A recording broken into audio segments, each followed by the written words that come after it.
ponto que eu ia levantar era justamente sobre isso daí. Se era. Se tinha alguma. Porque assim, a desculpa seria o quê? Seria, pô, quero que o suco de laranja americano seja vendido? Provavelmente não, né? Até porque não dá, né? A gente estava falando isso aqui até agora que não dá.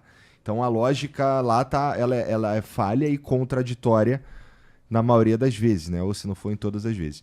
E o ponto do Bolsonaro? A gente já falou aqui talvez que ele não liga muito pro Bolsonaro e isso daí está sendo uma desculpa. Então a gente consegue analisar que se saísse a anistia, pouco mudaria nesse sentido. Eu acho assim, ele não liga para a figura do Bolsonaro, isso é óbvio, tá? Mas ele tem uma agenda política de atacar o governo Lula, porque ele sabe que se fosse um governo de direita, estaria alinhado com os Estados Unidos e seria muito mais fácil ele afastar o Brasil do BRICS, né? Desse bloco que está se formando no sul global. Então, assim, não é a figura do Bolsonaro, né? É ser contra uma possível reeleição do Lula ou de algum campo de centro-esquerda, esquerda, que continue aliado ao BRICS. Uhum. E essa foi a figura teatral que ele arrumou para atacar o Brasil e, por tabela, o BRICS, né? Aquilo que eu falei, se ele ligasse o Bolsonaro, o Eduardo Bolsonaro estava na posse dele, né? Não estaria na calçada tomando neve na cabeça, né? Sem ter recebido um convite. Então ali é óbvio que ele está usando a figura do Bolsonaro como um fantoche para atacar. E o Bolsonaro do lado de cá abraçou, né? Isso aí caiu no colo dele e ele está aí dizendo que se der anistia e ele consegue negociar a tarifa, então ele está fazendo um papel de bobo também, né? O bobo da corte. É óbvio que o Brasil não está levando isso a sério e nem vai levar, né? E até o governo, respeitando aqui a independência dos poderes, o executivo não tem poder de fazer o que o Trump quer, né? Quem tem poder para fazer isso no momento é o judiciário, né? É o STF. E um processo que está avançadíssimo, quase chegando no desfecho final, que é decretar a prisão de quem estava envolvido nessa tentativa de golpe. Então eu acho assim, essa cartada política que está na carta dele, né, é mais ou menos como o negócio do fentanil. É um teatro diversionista que está nas cartas dele, que infelizmente confunde um monte de coisa numa coisa que deveria, se tivesse só o interesse econômico e comercial, já seria uma excrescência, porque não faz sentido o que ele está fazendo, né? Como o professor Ricardo falou, você não vai taxar todo mundo em 50%, assim, igual quando ele escalou com a China, chegou a 145%. Isso é uma coisa... Parece que é brincadeira de criança, né? Parece um pouco... Parece briga de boteco, né? O cara tá lá... até então a gente tava aqui, truco, né? Tava aqui o truco, chega no 12 e o cara grita 24. Fala, não, o jogo acaba no 12. No poker você já deu all-in, não tem como ser. Depois do all-in não tem mais nada.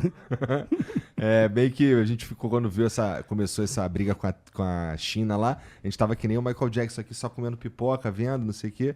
E agora, mas eu já tô bem mais tranquilo aí com a análise de vocês, que provavelmente não vai rolar esse 50%.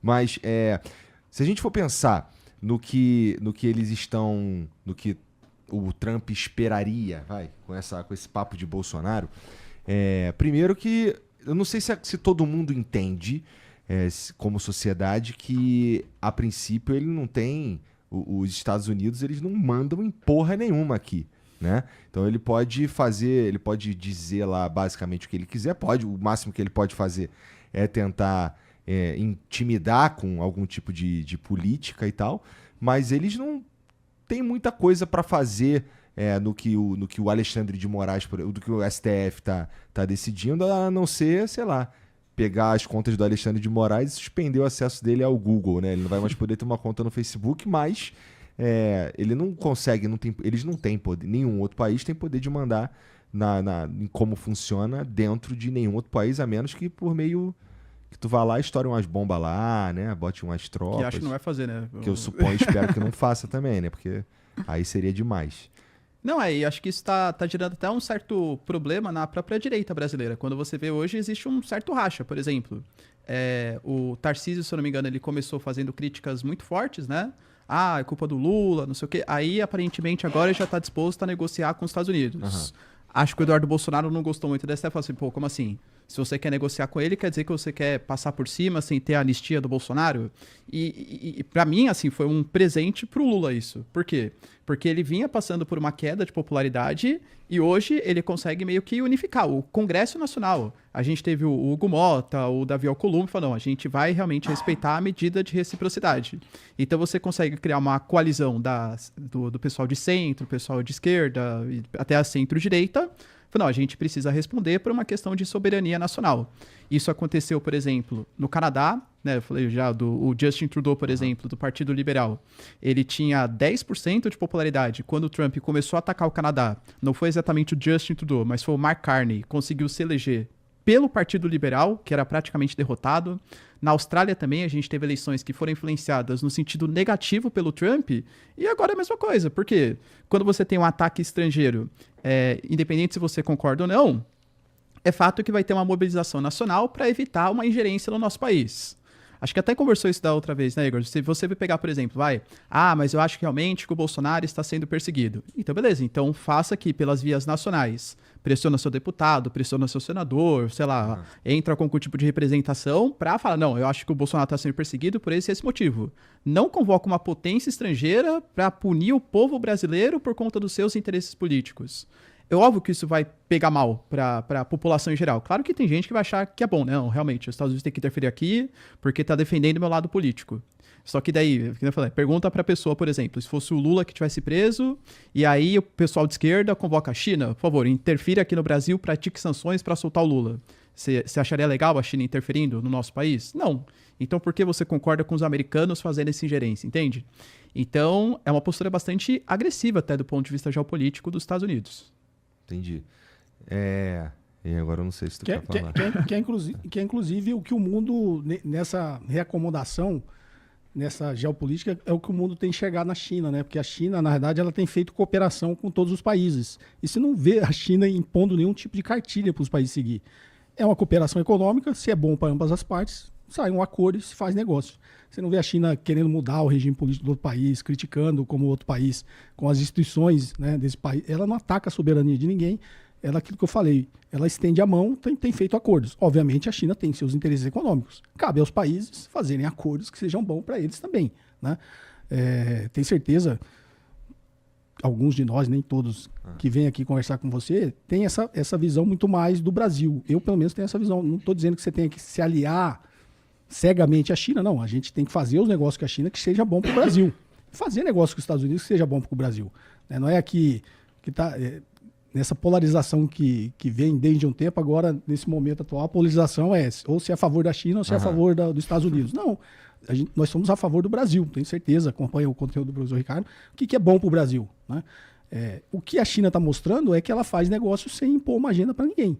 Então, vamos fazer negócio com a China, se for bom economicamente, for bom para o interesse, eu até, quando o Lula foi para lá, fez alguns acordos, eu fiz as críticas do que eu acho que deveria ter negociado melhor, né? Tipo, vem aquela empresa de aplicativo concorrer com o iFood. Se for para ser outro iFood, não adianta, né? Se for para continuar precarizando o trabalho dos nossos trabalhadores, né? Para fazer a mesma coisa, para extrair riqueza, vai ser só um concorrente a mais e agora um concorrente chinês. Então, eu acho assim, foi uma crítica que eu fiz, vai trazer, sei lá, data center.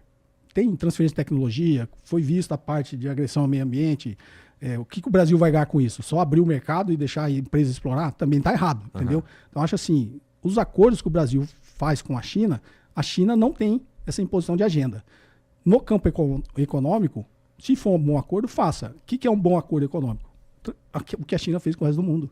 Aprender com a tecnologia que vai ser implantada no seu país, receber, até não só por acordo, mas por pressões políticas, né, nesses acordos para que haja uma transferência de tecnologia, e aquilo que não tiver transferência de tecnologia faz como eles fizeram, eles aprenderam a fazer o negócio, né? Não dá igual a gente acabou com a nossa indústria automobilística. Não sei se você lembra até da época da Auto Latina, né? A Ford se uniu com a Volkswagen, criou-se a Auto Latina aqui, a gente virou só uma maquila. A gente só monta os automóveis.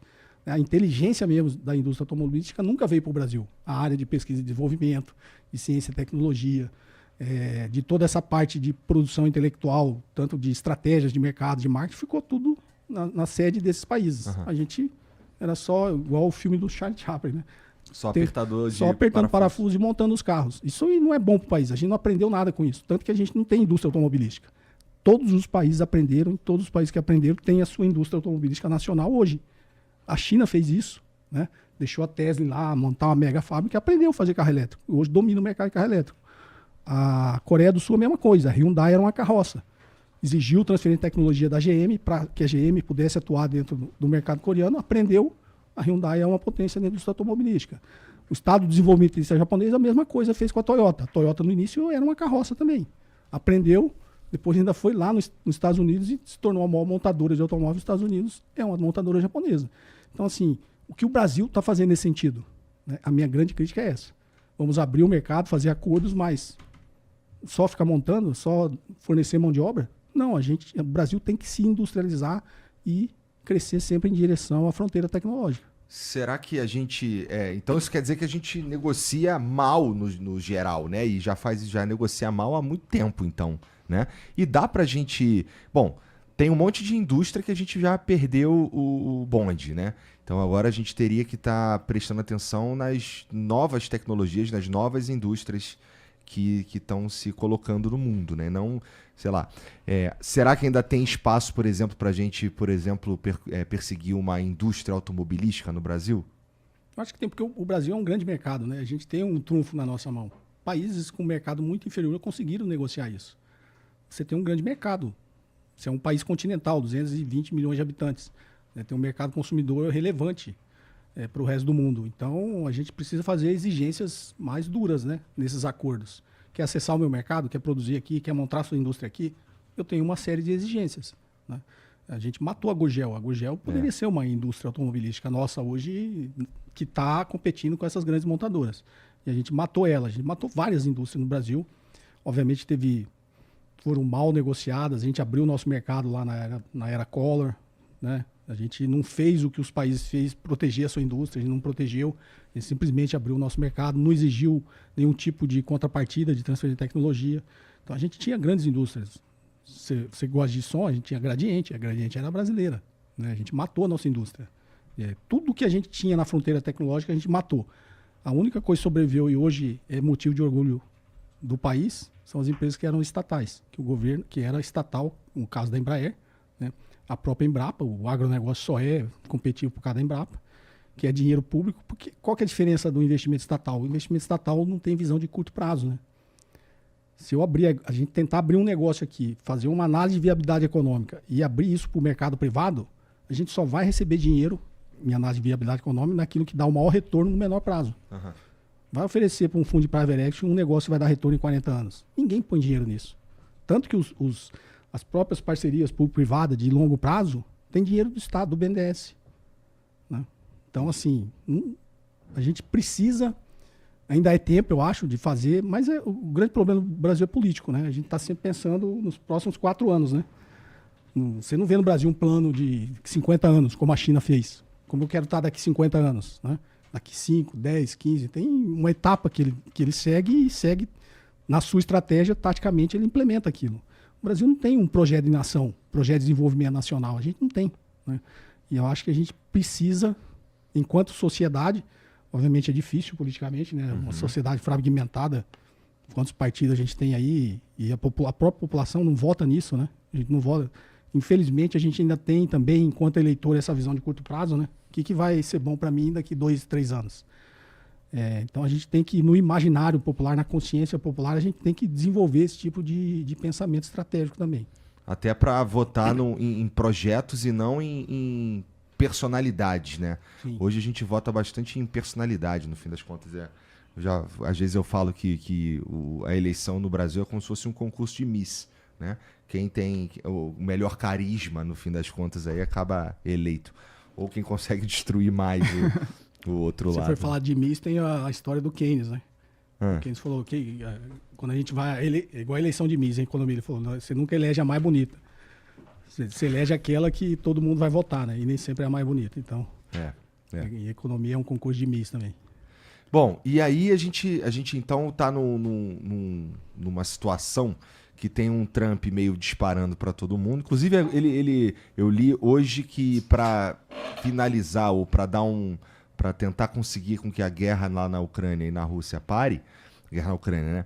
Pare, ele tá impondo de novo taxas lá ao Coborino. Ele tá impondo taxas de... O Ricardo vai falar melhor que isso. Ele tá impondo taxas de 100% ao Putin e tá mandando uns equipamentos lá de defesa para a Ucrânia também, né? Aquilo que tu tava falando, que assim, ele tá abrindo, ele tá se envolvendo com um monte de gente, se indispondo com uma porrada de gente ao redor do mundo. E aí tá numa situação complicada. Mas o que ele quer mesmo é o Nobel da Paz, né? Que a gente o Nobel da Paz, ele falou que vai ganhar. E, bom, isso que ele tá fazendo lá na Ucrânia, tu acha que poderia ajudar a caminhar pro final da guerra, cara?